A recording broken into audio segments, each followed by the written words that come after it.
Parmenas Radio presenta Biblioteca Jurídica con el Dr. Miguel Ángel Ortiz. Buenos días, señoras y señores. Sean ustedes bienvenidos a Desde la Biblioteca de Miguel Ángel Ortiz Cabrera. Estamos en parmenasradio.org. Y bueno, tal como se los he ido informando periódicamente, también nos pueden hacer el favor de vernos a través de la plataforma de YouTube. Y de cualquier manera quedan los programas grabados aquí en Parmenas Radio para cuando ustedes tengan a bien verlo, aunque no sea en la hora en la que normalmente se transmite, que es los viernes a las 11 de la mañana. Si esto es así, fíjense que tengo para el día de hoy 5 temas que espero sean del interés de ustedes por lo que está aconteciendo a nivel nacional y mundial. Y bueno, empecemos. El primero es conflicto regional Israel-Irán. Segundo, uranio en México. Tercero, reunión G7. 4, impeachment. Y el quinto es autoritarismo de la ley contra la ciberseguridad. Empecemos.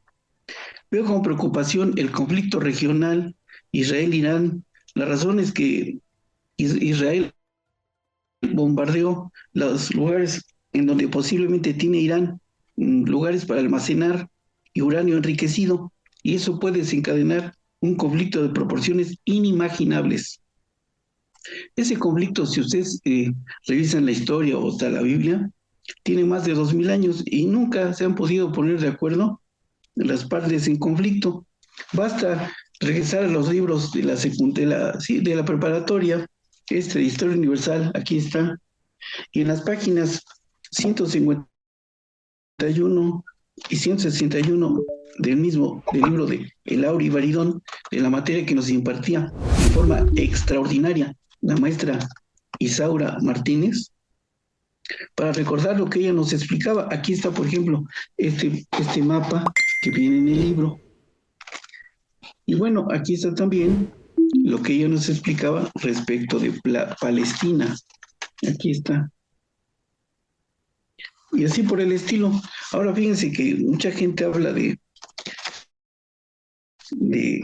este conflicto y realmente nunca lo ha podido, ni siquiera, o sea, lo hemos podido ubicar en el otro lado del hemisferio, o sea, entre Europa y Asia.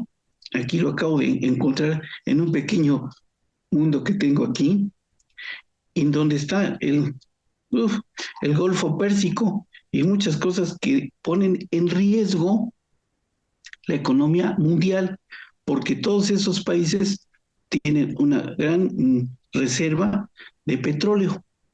Entonces, ya se dio el conflicto desde el 72, 73, y ha ido más o menos sorteándose, pero ahora regresó intempestivamente, precipitadamente, el señor Donald Trump de la reunión que tenía en el G7, estaba en Canadá y regresó a Estados Unidos porque vi por ahí un video en el cual él sugería o invitaba a las gentes que abandonaran Teherán, la capital de Irán.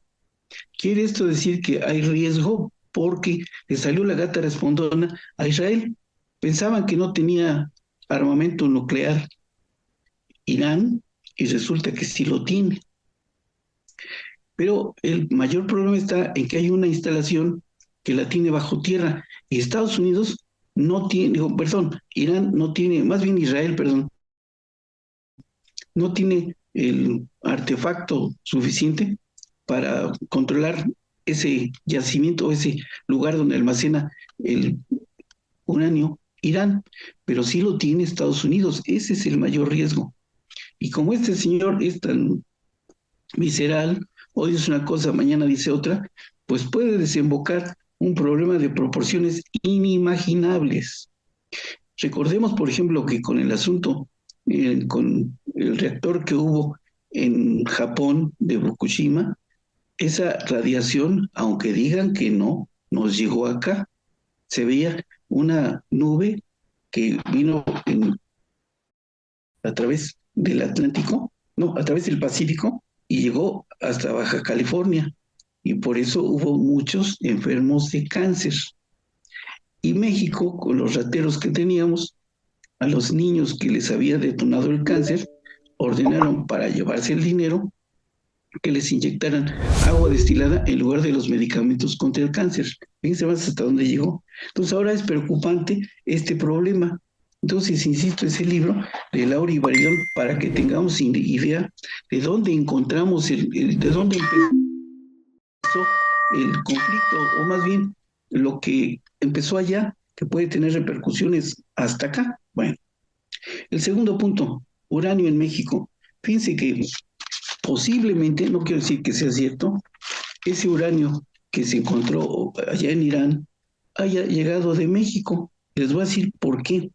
Fíjense que hace como 10 años escuché, más bien leí en el Financiero una entrevista que le hicieron al señor, un reportaje que hizo el señor Raimundo Rivapalacio, en el cual decía que había una mina en Guerrero que oficialmente extraía plata, pero que no era plata, sino que era uranio. Fue en el periodo de Enrique Peña Nieto, ya recuerdo.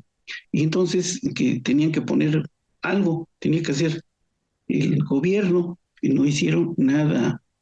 Entonces, y el segundo punto de este mismo apartado, lo quería comentar en el sentido de que, recuerden ustedes que cuando hubo el movimiento del 94 del ZLN, venía con cierta frecuencia la esposa de François Mitterrand.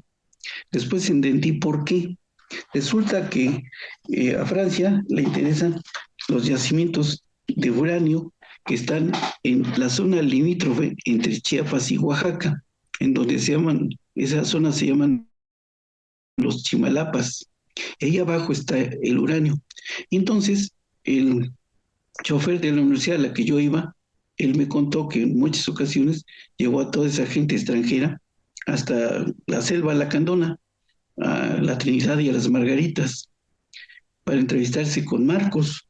Y por esa razón, fíjense que es preocupante o importante leer estos libros, este de Raúl Trejo del Abre, Chiapas, la comunicación enmascarada, y aquí, a pesar, bueno, hay que leer todo el libro, pero aquí hay un apartado, un punto en donde comentan lo que sucedió con el general Absalón Castellanos, que fue gobernador de Chiapas, que creo que ya murió, pero independientemente que ya haya muerto, sí les quiero decir que de viva voz, una amiga mía, que era secretaria de gobierno allá, me platicó que este señor una vez intentó, más bien no intentó, logró. Él tenía un rancho por ahí, por Comitán de Domínguez, y se le ocurrió que se le hiciera una carretera a su rancho. No había carretera, era ni brecha. Entonces, él, como era general, entonces determinó que se le tenía que hacer esa carretera. Entonces, para llevar la piedra en la que se utilizó para pavimentar la carretera, como no tenía forma de llevarla a través de otro medio, se utilizó el helicóptero del gobierno del estado. Obviamente se acabaron el presupuesto y además también se acabaron el helicóptero, pero el señor tenía la carretera que deseaba. Cuando estalló el movimiento del 94, afortunadamente para él, Manuel Camacho logró que lo liberaran y solamente le quitaron, porque lo encontraron en su rancho, y se lo llevó el EZLN, y solamente le lograron quitar un reloj Cartier, que después cuando recorrieron la República los integrantes del ejército zapatista, uno de los generales que ahí estaban, uno de los comandantes, me parece que Tacho, traía el reloj del general. Fue lo único que le hicieron. Yo tengo una fotografía que ahí tengo, que se me olvidó traerla, en el cual lo tienen amarrado y vendado de los ojos al general Absalón Castellanos. Me lo obsequió una persona allá en San Cristóbal de las Casas. Ese señor con esa necesidad, pues imagínense nada más lo que había hecho. Esa es una confirmación de que Chiapas se había vivido, como lo dije en la semana pasada, había vivido en medio de un caciquismo recalcitrante. Ahí está la muestra, con el general Castellanos. Y aquí, en la página 311, comentan Absalón Castellanos liberado en vivo, en directo y a todo furor. Vale la pena leer este libro del señor Raúl Trejo del Abre. Aquí está el libro y aquí está la página. También otro libro que me ha sido muy, muy útil y muy agradable su lectura es este de Chiapas, la rebelión indígena de México, del señor Carlos Montemayor. Aquí está. Y acá ha sido muy importante para mí leer estas páginas que les voy a decir a ustedes. La página 165, aquí está.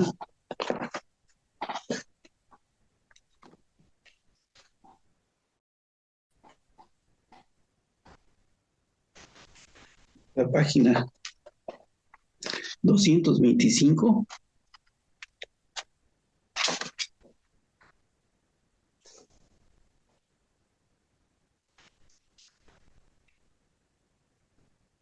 Recuerden ustedes que había un pacto que celebró Camacho Solís de los acuerdos de San Andrés Larraínzar, que finalmente Ernesto Zedillo no cumplió. Bueno, por eso quedó vivo el movimiento. Luego en la página 232, aquí está. Finalmente, la página 234. Y acá, cuando acabé de leer el libro, aquí está la página, yo me hice una conclusión que aquí apunté. Se las voy a leer aquí para que esa es la síntesis de lo que yo entendí después de la lectura de este libro. Yo digo, por razones inexplicables o por ignorancia, pues los usos y costumbres están reconocidos constitucionalmente. El Ejército Zapatista de Liberación Nacional y Ernesto Zedillo Ponce de León incumplió los acuerdos de San Andrés Larraínzar. Quizá se hayan impuesto los poderes fácticos o el lawfare para obstaculizar el reconocimiento de los derechos de los indígenas y hasta ahora se están reconociendo como tales. Por eso es importante la lectura de este libro. Y bueno, volviendo al punto de partida, respecto de la reunión del G7 y la plática que tenía pendiente la dije presidente, no presidenta, porque es un participio activo, Claudia Sheinbaum Pardo y el señor Trump, pues se suspendió por el retorno intempestivo del señor Trump. Pero para entender algo de lo que aparece en el contexto internacional, sí sugiero la lectura de este libro de don César Sepúlveda, Derecho Internacional, porque de aquí podemos entender lo que pudiera acontecer, lo que pudiera, en el caso de que no lleguen a un entendimiento, y ojalá y lo haya, entre Irán e Irak, Israel, Irak, Irán, porque si no, pudieran pasar algunas cosas muy lamentables. Y bueno, fíjense que esto es preocupante, pero también el señor Trump ahora enfrenta otro problema que también requiere su atención, que es la resistencia que han opuesto los migrantes en la Unión Americana. Él, como tiene un problema de ego muy recalcitrante, pero ya la presión está muy fuerte y ya el Partido Demócrata ya está tratando de que se le genere al señor Donald Trump un juicio político. El juicio político se llama allá impeachment y ese está en este libro Lois Rowe, que es un diccionario de términos legales, y aquí está, ahorita les digo la página, en la página 173.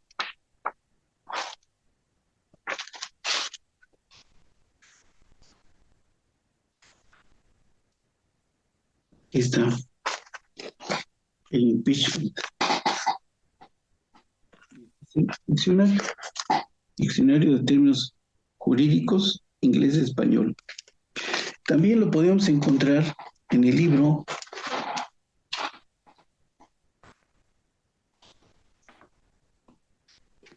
Elementos del sistema jurídico anglosajón de Eugenio Ursúa Coke, que está agotadísimo. Y aquí vale la pena leerlo con calma para ir entendiendo cómo funciona el gobierno norteamericano. Este libro yo se lo presté a un abogado que lamentablemente ya falleció, pero el problema fue que se quedó con mi libro, nunca me lo devolvió.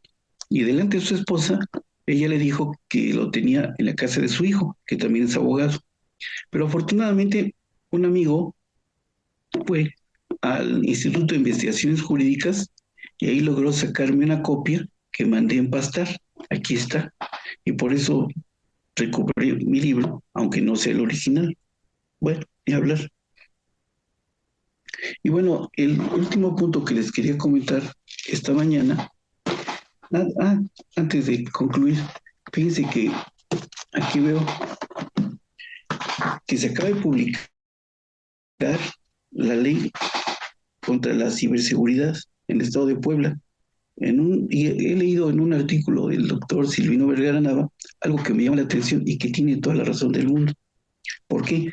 Porque esta ley tiene un altísimo tinte de autoritarismo y violenta el principio de taxatividad, y es una forma de un libro, más bien es un principio de una situación, de un modelo de derecho penal autoritario. Para eso me fundo en lo que aquí dice Luigi Ferrajoli. Aquí está el libro. Ahora bien, fíjense que vale la pena aquí comentar que el que creó esta ley es el jefe de gabinete del licenciado Alejandro Armenta. Creo que ya es doctor. Bueno, y ese señor que venía con él desde que estaba en el Senado es el que un buen día apareció con un coche muy caro y que nadie tenía. Y por la presión que hubo de los medios masivos de comunicación o medios de comunicación masiva, lo tuvo que devolver. Bueno, él es el que creó esa ley. Yo hubiera querido que ese señor se tomara la molestia de leer el libro de Luigi Ferrajoli, porque lo que está haciendo es algo que huele a tinte de derecho penal autoritario. Y aparte encontré otro artículo que lo leí en la mañana, en donde hay un doctor que no recuerdo el apellido, en donde da una explicación puntual, exacta, correcta, de todos los principios que violenta esta ley. Claro, tenemos todavía la alternativa, si es que se hace así, de que alguien con talento promueva un amparo contra leyes. Todavía está en el plazo a partir de su fecha de publicación, que fue la semana pasada, y como es un amparo contra leyes, son 30 días, no son 15, para ver si esto prospera, porque a lo mejor un juez de distrito ordena la suspensión y después pudiera llegarse a la concesión del amparo, a la protección de la justicia federal. Y de no ser procedente ahí, todavía pueden agotar el amparo directo ante el tribunal colegiado. Y todavía, en caso de que así fuera posible, como esto violenta los derechos humanos, se podría presentar una queja ante la Comisión Interamericana de Derechos Humanos. Y también después de eso, si la resolución es adversa, se puede hacer una queja ante la Corte Interamericana de Derechos Humanos porque es visiblemente autoritaria y violatoria de los derechos fundamentales que están contemplados en la Convención Americana de los Derechos Humanos. Si es así, ya no me queda otra cosa que comentarles. Les agradezco infinitamente su tiempo, su paciencia, el favor, su atención. Quedamos pendientes para ver qué encontramos que sea de interés del gran público que nos hace favor seguirnos semana a semana. Muchas gracias, buenos días, buenas tardes, buen provecho, hasta la próxima. Parmenas Radio presentó Biblioteca Jurídica con el doctor Miguel Ángel Ortiz.